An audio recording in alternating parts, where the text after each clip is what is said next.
naman akalain na. Narito tayo ngayon upang matunghayan ang latest update sa Ruel and Rachel Love Team. Sa pagpapatuloy ng istorya ay ini-interview pa rin ni Kalinga Prab si Kuya Ruel and Miss Rachel. Sa pagkakataon naman ito ay ang unang tinanong ni Kalinga Prab ay kung ano ang pangarap nila sa isa't isa. Sabi naman ni Kuya Ruel ay ang pangarap niya daw kay Miss Rachel ay yung makapunta siya sa mga lugar na gusto niya.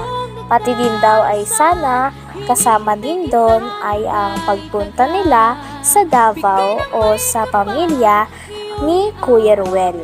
Kasi kapag nakapunta daw sila doon ay makakapunta din daw sila sa bahay ng lola ni Miss Rachel. Oh, my angel, angel, baby, angel. Mr. Cupido, ako na may tulungan mo. Ikaw nga ba si Mr. Right? Ikaw nga ba love of my life? Bakit di na lang tutuhanin ang lahat? Pagtapos naman ito ay sinabi naman ni Miss Rachel ang pangarap niya naman daw para kay Ruel. At sabi naman ito ay ang tanging pangarap niya lang daw ay sana makasakay na daw ng roller coaster si Kuya Ruel. Kaya naman nagtawanan ang lahat. Pagtapos naman ito ay inalam naman ni Kalinga Prab kung ano daw ang dream age ng dalawa kung saan sila ay ready na sa pagpapakasal. Sumagot naman si Kuya Ruel at sinabi na ang dream age niya daw sa pag-aasawa ay siguro sa pagitan ng 29 or 30. Sabi naman ni Miss Rachel ay ang sa kanya daw ay basta't mapatapos niya na daw ang lahat ng kanyang mga kapatid. Sabi naman ni Kalinga Prab ay ano daw ba yung tunay kung hindi niya isa sa alang-alang yung mga kapatid niya, anong edad daw gusto mag-asawa ni Miss Rachel. Kaya naman sabi daw ni Miss Rachel ay kapag 30 years old na daw din siya.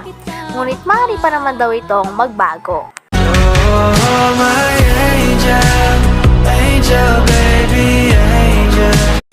Mr. Cupido, ako na may tulungan mo. Ikaw nga ba si Mr. Right? Ikaw nga ba love of my life?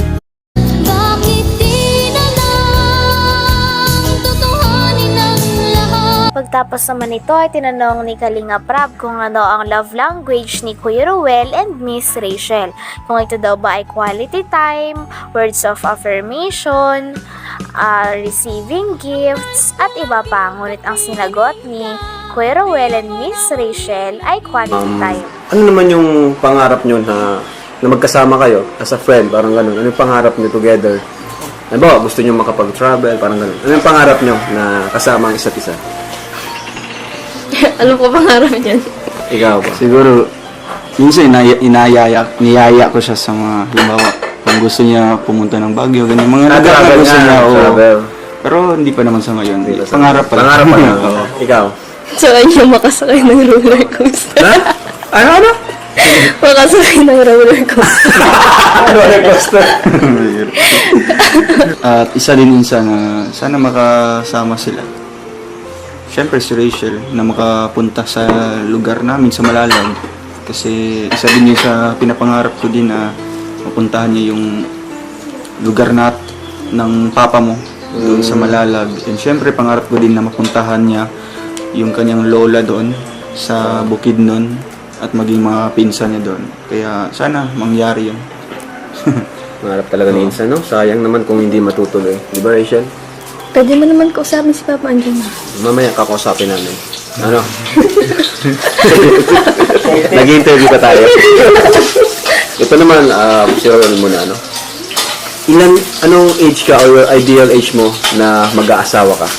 What is your ideal age to get married? Grabe. Siguro ano naman ako ngayon. Siguro, akin lang, sa mga lalaki wala namang problema yun kung kahit anong edad. Siguro, mga 29 or 30. 29 or 30. Ilang taong ka na nun? Wala. Ilang taong ka na? Ikaw naman, Rachel. Anong ideal age mo na makapag-asawa? Kapag nakatulong na ako sa mga kapatid ko, kapag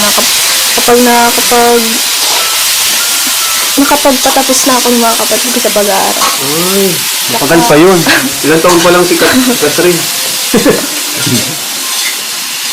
Hindi, ano lang. Sabihin natin, tapos na yung lahat. Ideal. Yung gusto mo lang. 30.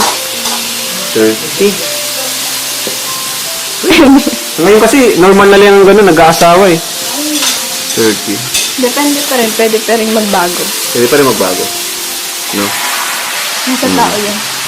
No? Kasi ngayon talaga, karamihan, inuuna yung karir, no? Yeah. Mga artista nga, 30 plus na, di pa nag-aasawa, no? Yung ibang artista. So, ayan. Lapit-lapit na tayo. Nasa ano na tayo? 50%. May kalahati pa. Merong ano no, 5 love language. Familiar kayo doon? 5 language. Yung ibig sabihin, ayan, merong 5 love language, no? Merong act of service, physical touch. Ibig sabihin ng act of service, halimbawa, maasikaso ka sa kanya, ganyan. Meron naman physical touch, yung malambing, clingy. Meron naman words of affirmation, yun naman yung palaging sasalita na. Verbal. Oo. Meron naman quality time. Ano? Quality time. Di ba? Tapos meron namang receiving gift, yung parang bibigay ka, ganyan. Ikaw, Insan, ano yung pinaka love language mo? Yung primary. Although meron ka naman lahat, ano yung pinaka ano mo talaga? Sa akin, Paano mo pinapakita in love? Yung sa akin pagmamahal? is quality time. Kasi kung quality time, bali pasok mo yung lahat, yung apat. di ba? ano? Receiving a gift or something. Bagay, Ganun. yeah. Quality time po. Ikaw naman, Rachel. Ganun din. Quality time. din. Pero ano yung nakikita mo kay Roel? Ano yung nakikita mo kay Roel na love language niya? Clingy. Oy, physical time. Ikaw, sabi mo rin, ba't mo sinabi? Joke lang. Ikaw naman, Insan, ano yung nakita mo sa kanya na love language niya? Siyempre yung yung pagiging din, yung appreciative siya sa mga pinapakita kung ano. Words of affirmation.